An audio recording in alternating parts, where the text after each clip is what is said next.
सावधान Iran, America के घातक B-2 बॉम्बरों ने उड़ान भरी अमेरिका से। क्या अमेरिका से हथियार लेकर वेस्टर्न पैसिफिक के अंदर जा रहे अमेरिका के बॉम्बर? 4 रिफ्यूलर भी उड़ान भर रहे। जी हां दोस्तों, इस वक्त की बहुत ही बड़ी खबर आ रही है यूनाइटेड स्टेट्स ऑफ अमेरिका से।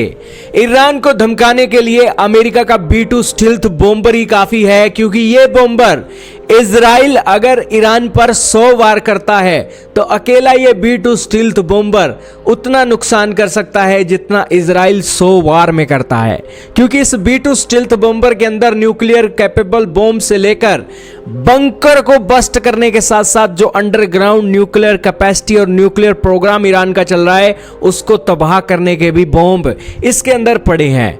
दोस्तों, ये B-2 स्टील्थ बॉम्बर करीब 15 टन के दो बंकर बस्टर बॉम्ब अपने साथ कैरी कर सकता है और 2 बॉम्ब ही ईरान का खात्मा करने के लिए काफी हैं और ईरान परमाणु बम बनाना तो दूर की बात कभी सोच भी नहीं सकेगा।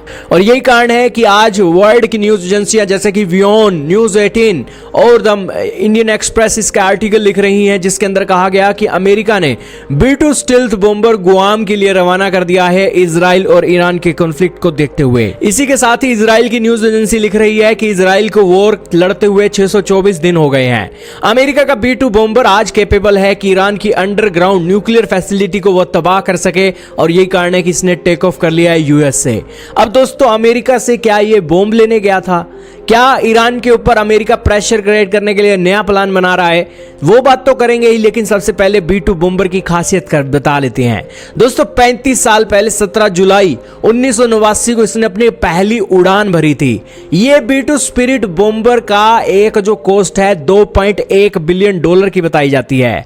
B-2 बॉम्बर करीब 50,000 फीट की एल्टीट्यूड पर उड़ान भरता है और 6,000 नॉटिकल माइल इसकी रेंज है, यानी कि 11,000 किलोमीटर का यह सफर तय कर सकता है। लेकिन फिर भी दोस्तों, अमेरिका ने अपने 4 बोइंग के रिफ्यूलर इसकी हेल्प के लिए भेजे हैं और रिफ्यूलर ये जो बोइंग KC-46 है, ये रिफ्यूलिंग एयरक्राफ्ट है जो इस B-2 स्टील्थ बॉम्बर को के साथ उड़ रही हैं, ताकि B-2 स्टील्थ बॉम्बर की अगर जरूरत पड़ती है तो ये उसके साथ उसको एक फ्यूल देकर उसकी यात्रा को कंप्लीट करवाएंगे।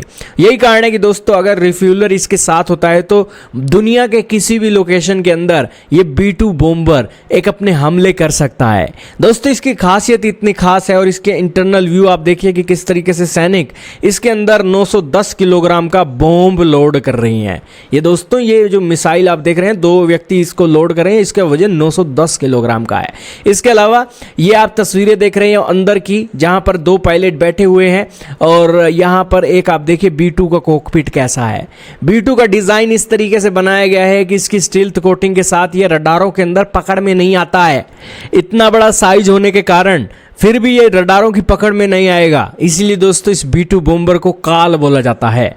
दोस्तों, काल इसलिए बोला जाता है क्योंकि समय के पहिए को ये कभी भी बदल सकता है। किसी भी देश की सरकारें कांप जाती हैं जब ये B-2 बॉम्बर उनके देश के ऊपर से गुजर जाता है। दोस्तों, इसकी स्पीड जो है 900 किलोमीटर प्रति घंटा की है। मैक्सिमम स्पीड 1000 किलोमीटर की बताई जाती है। 2 पायलट इसके अंदर बैठ सकते हैं। बाकी का जो इलाका है फ्यूल के लिए है इस एक बॉम्बर के अंदर, और इसके अंदर लगने वाली मिसाइलों का है। न्यूक्लियर कैरी बम भी ये कैरी कर सकता है और इसीलिए अमेरिका की ये रीढ़ की हड्डी माना गया है बॉम्बरों के मामले में।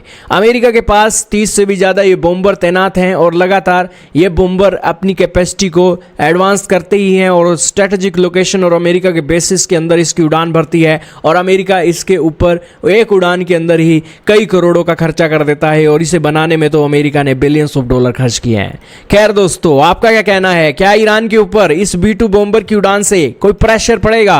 हाँ या ना में कमेंट करके जरूर बताइएगा।